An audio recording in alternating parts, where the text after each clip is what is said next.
one of those local voices here in the Chicago metropolitan area that's kind of made it her business to make sure that we're talking about the importance of strong communities and making sure that we have not only diversity in our schools and our educational systems, but in some of our social programs when it comes to medicine. And she's trained in both internal medicine and pediatrics at the University of Illinois and has celebrated 22 years as a physician. So with us this morning, again, is Dr. Lamenta Conway. Dr. Conway, thanks for being with us this morning and welcome to Choose Views. Good morning. Thank you for having me. Absolutely. Can you hear me okay? Hear you great. All right. Fantastic. So tell us about the I Am Able Foundation and tell us a little bit about that organization, what you've been doing, and why this organization is so critically important to the folks here in the Chicagoland area. Thank you so much for allowing me this opportunity. So I am able, and for those who might be looking to Google us, we're I am able, A-B-E-L, like the biblical Cain and Abel story, reflecting that we are so reliant on our brothers and our sisters that we are, in fact, our brother's keeper. I actually incorporated I Am Able Foundation in 2015 after gun violence impacted my family. And I knew that I had to do something important in the community as a kid that also grew up in the Inglewood community of Chicago. The first time I personally saw a physician with my own two eyes, I was 16 years old. My only mentor was a white man on television, and thank God I had that, Marcus Welby, MD. And if it were not for the grace of God and some mentors that I would meet along the way, long after real opportunity had passed me, I really wouldn't be a doctor today. And after this sentinel moment happened in my family, it just became so clear to me that I had a responsibility in the community and to use my voice and my particular skills to make a difference from the inside out. And that was really where the idea of I Am Able Foundation started. And it started with about 30 kids, mostly black and brown at that time, from the west side and south side of Chicago. And it literally exploded to an organization that impacts thousands of kids each year and runs a mentoring program where we have kids from all over Chicago. And in fact, we have kids virtually from all over the United States. And pretty soon we even have one that's joining us from Africa. And our whole goal is to raise the next generation of healthcare heroes. And as I always tell folks, we want to raise the doctors that you want to see and not the doctors that you get stuck with. So people who actually are the ones that come and sit down. So it's very compassionate.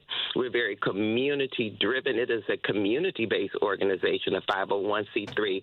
Our whole focus is finding those who have not had opportunity and the investment that others in other communities have had so that they can have this opportunity for what many consider an elite education, medical education. That is, for all intents and purposes, the good old boys network. It is next to impossible to know how to become a doctor without mentoring, guidance, and opportunity. So we started the I Am Able Foundation again in 2015. We're coming up on our 10th year.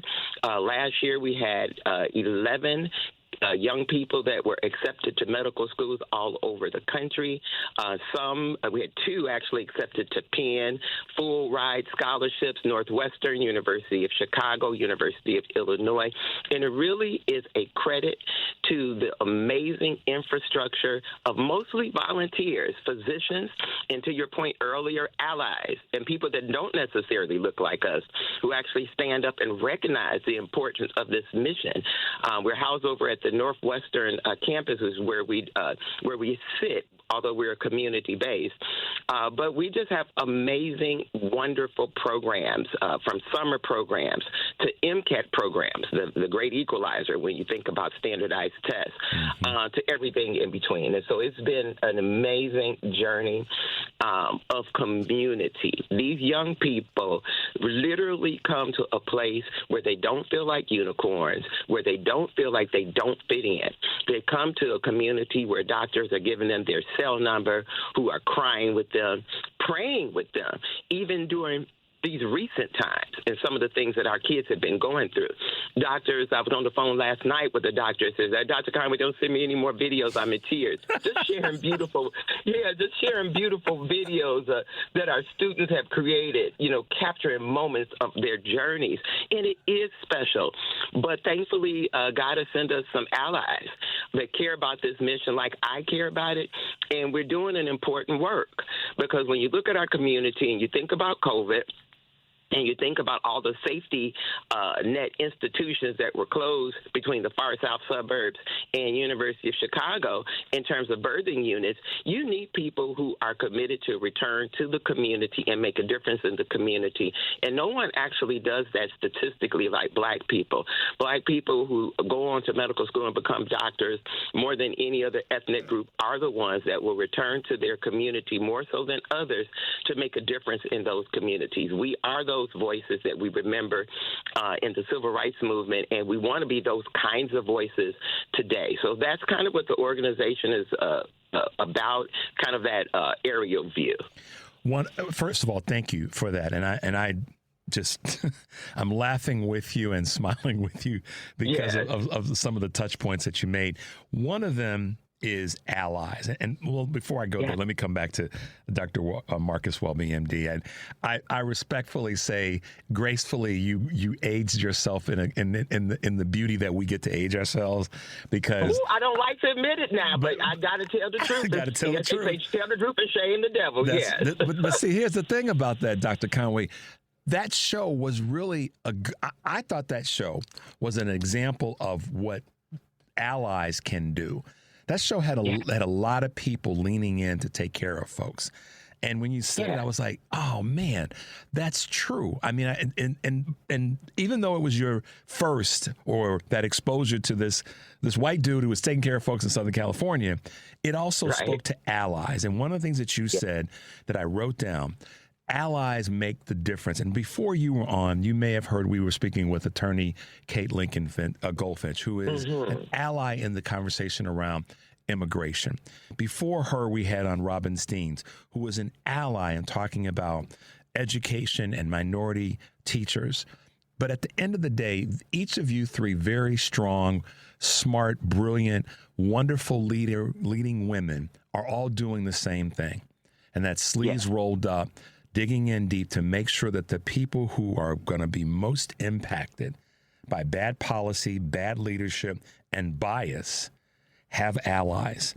So kudos to you, in this moment, and to the other two guests, because it's the allyship. It's reaching out. Because you just said it yourself. I mean, you know that having the exposure and the representation is critically important.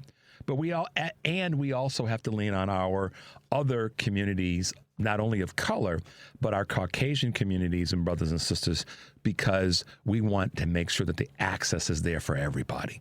And that is one of the things that I just applaud you for. 10 years? 10 years? Yeah. Come on. Yeah. How have you held up? How have you stayed in the game and doing this? What's driving you and what's kept you going? Wow. The kids text me, they call me. When we have our Saturday morning professor, which is basically our community, you remember how we used to in high school have rallies? They may still do that, I don't know, but you know how you would have these rallies and everybody has their rah-rah? Yeah. Well, before we start our clinical sessions every Saturday morning professor, we actually get up there and talk about what's going on in the community. There was a lot of tears a few weeks ago as we looked at and discussed the Trump mandates, which were actually literally impacting many of the kids that are part of our community. There was lots of tears. There were kids that grabbed me and hugged me on that day. There's kids that call me and text me and tell me everything. But when we're at the rally, we actually get to the part where we do a drum roll, and there's hundreds of kids in this room, and it's the most beautiful thing I've ever seen. Only God could put this together, to be honest with you. And we sit there in this room, kids that's been with us for years, some that just joined us a year ago, because people come in at different points and in their lives, and they do a drum roll. I have them do a drum roll, and I said, okay, next up, drum roll, please. And they all do this drum roll, and they beat on the table, and then I flash a big picture on the screen, and it's the next kid that got accepted to medical school. And the kids are screaming, screaming, even if it's not their turn. And I think what holds me together is knowing that one day one of these babies is going to take care of me. And I know they're going to do a good job because I trained them. The only thing I talk to them about is people, as the saying goes, people don't care about what you know, and they don't care about what you say, but they care about how you made them feel. Make them feel human, make them feel loved and cared for when you walk in the room. That is better medicine sometimes than the prescription that you're going to write. So I feel encouraged mostly by the fact that these kids are beyond amazing. They text me their joys, they text me their pains, and then I've been blessed to actually have surrounded around me other doctors who feel the same. Because I really couldn't do this mission in the magnitude that it is being, and it's all over the country. Pretty soon we'll be partnering with organizations down south, and we'll be spreading. I mean, we have kids from all over, but we'll be formally partnering with these organizations. And I think those are the things that keep me happy. The things that make me sad right now, though, is the fact that there's an attack on allies. So it is very difficult for a lot of the people that want to help us and not feel threatened while they help us in this current climate. So it's challenging, but I just try to remember the kids. Yeah, sometimes we have to find it. And one of the reasons that I posed a question earlier in the show today that I want folks who follow. We talk about politics, we talk about social issues, we talk about economic issues, we talk about all these things on this show. And I wanted to put it out to everybody to ask yourself, what is it that you want to master in 2025? Part of the reason is because I knew who I would have on as guests, you, and having on Kate and having on Robin, who have mastered this craft of helping people. But at the same time, Dr. Conway, I find that when folks have a thing that allows them to be outside of themselves, to your point that you just made about it's the kids, that's your external/internal, it's the external thing that gives you internal inspiration. Yes. That is why I want folks to have something to focus on in addition to the craziness that we're dealing with in our political climate right now. Something else that inspires you. And clearly the children, the kids are yours. You got 100 students in your pipeline. Is that correct? Am I right about that?